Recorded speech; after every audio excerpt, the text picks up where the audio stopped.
Vamos a hablar en este capítulo de los estudios de capacidad. Cuando comenzamos un proyecto de Six Sigma, hay que conocer cómo interpretar y para qué sirve un estudio de capacidad.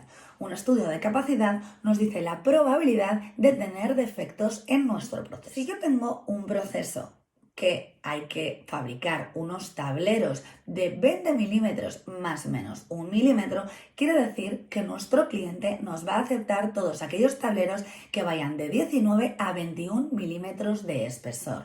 Entonces yo con un estudio de capacidad puedo saber la probabilidad que tengo de tener unos tableros defectuosos.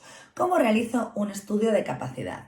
Vimos en un capítulo anterior qué es una campana de Gauss y una distribución normal. Para hacer un estudio de capacidad, lo primero que tengo que hacer es saber si mi proceso sigue una distribución normal, si la variable de salida de mi proceso sigue una distribución normal, para lo que utilizaré un test de hipótesis de normalidad. Si mi proceso sigue una distribución normal, directamente haré un estudio de capacidad normal y ahí me dirá cuáles son las ppm, es decir, las partes por millón de defectos que tiene mi proceso, la probabilidad de tener defectos.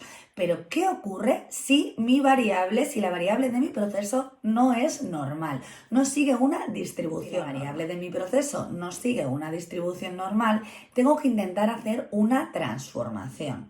Por ejemplo, si utilizamos la herramienta Quantum, que es una de las que más se suelen utilizar hoy en día, podemos hacer directamente un autotest.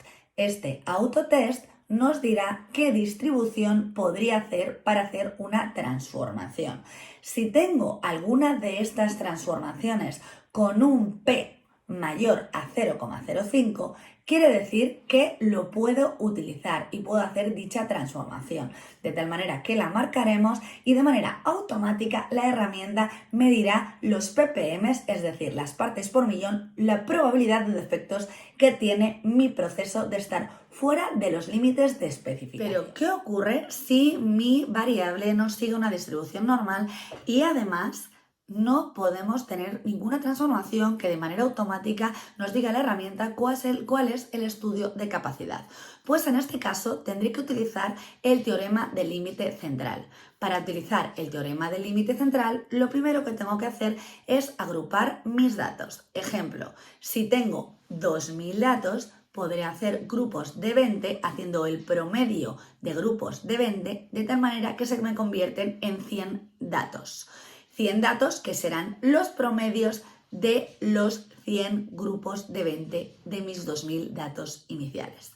De esta manera, para calcular el teorema del límite central, haré un nuevo estudio de capacidad que también tengo que hacer primero si cumple o no la normalidad. Si no cumple la normalidad, ¿qué hago? Haré grupos más grandes. Si con grupos de 20 no me servía, intentaré con grupos de 30 y así iré subiendo mis grupos sucesivamente. De esta manera tendré mi nueva variable que he creado con los grupos de 20 de la primera variable. Pero para hacer el estudio de capacidad tengo que calcular mis nuevos límites. ¿Y cómo calculo mis nuevos límites? Tengo primero que hacer un cálculo. ¿De qué? De mi media, es decir, de mi promedio, de mi desviación típica, la desviación típica de la variable sin agrupar y de la desviación típica de la variable ya agrupada. Con esos tres cálculos, esos tres valores, puedo calcular los límites superior e inferior utilizando una simple plantilla. De esta manera, con mi nueva variable ya de datos agrupados y mis límites superior e inferior, puedo hacer el estudio de capacidad para calcular las ppm. Si no he podido hacer un estudio de capacidad porque mi proceso no es normal y además tampoco he podido hacer una transformación, cuya transformación, la Johnson, es la más común y la que más se utiliza, y tampoco he podido agrupar los datos para conseguir una nueva variable que siga una distribución normal con el teorema del límite central, lo que puedo hacer es un bootstrap. De esta manera, haciendo un bootstrap que se puede realizar haciendo una simulación de Monte Carlo, podré calcular la probabilidad de mi proceso.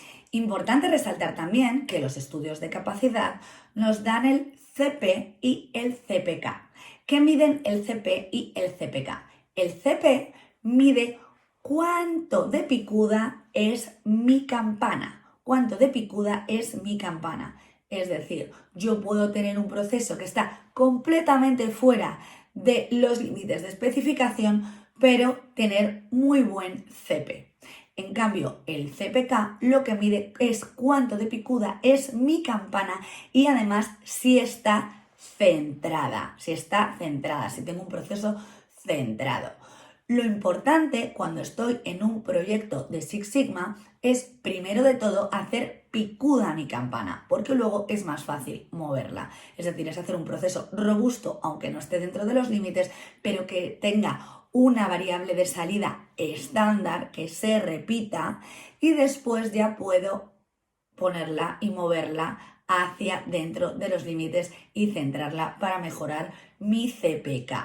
El CPK, cuanto más alto, más robusto y más centrado está mi proceso. Importante decir también que un proceso que cumple Six Sigma tiene un CPK igual a 2. Un proceso que cumple Six Sigma tiene un CPK igual a 2. Y un proceso que es capaz, que se dice que es un proceso comúnmente capaz, es cuando tiene un CPK a partir de 1,33. Espero que os haya gustado, nos vemos en el siguiente capítulo.